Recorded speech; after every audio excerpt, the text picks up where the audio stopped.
All right, part 3 of the tools. So we've just finished up commenting. I'm going to show you text box.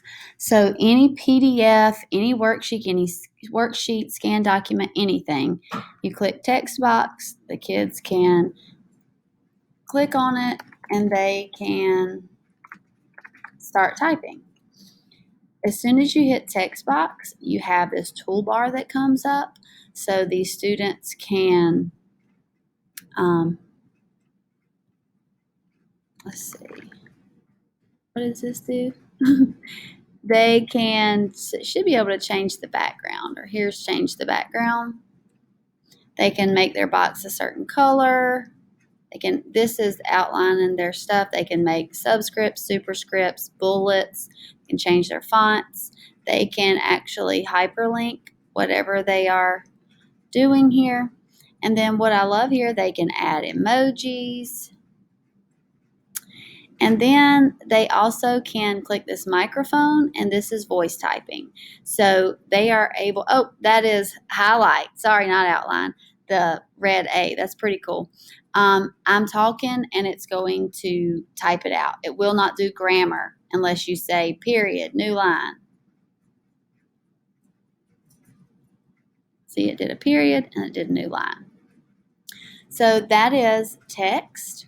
I love the voice typing feature for your younger students.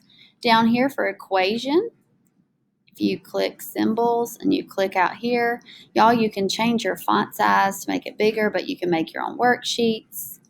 Whatever equations or symbols that you're using the most, you can pin them, and then you can say like 1 divided by 1. I'm going to use equals 1. This stays up as you're typing. I'm going to go into drawing. Drawing is just what it says. You're going to pick a color and they're able to draw. So if they were to open this, Kami is not an app, but it will open in a web browser on a phone. So they would be able to use their finger on a phone, on an iPad, on a tablet, and draw things, underline, circle. So think about if you're having them annotate a document, they'd be able to annotate using Kami.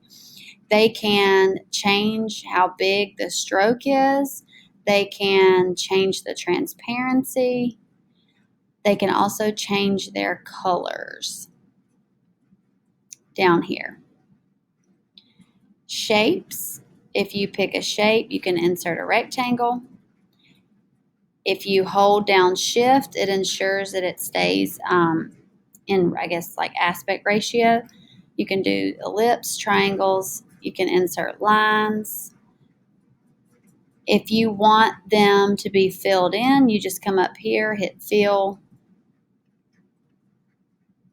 and you can insert shapes. Here's your eraser. And I'm going to take a break on that one.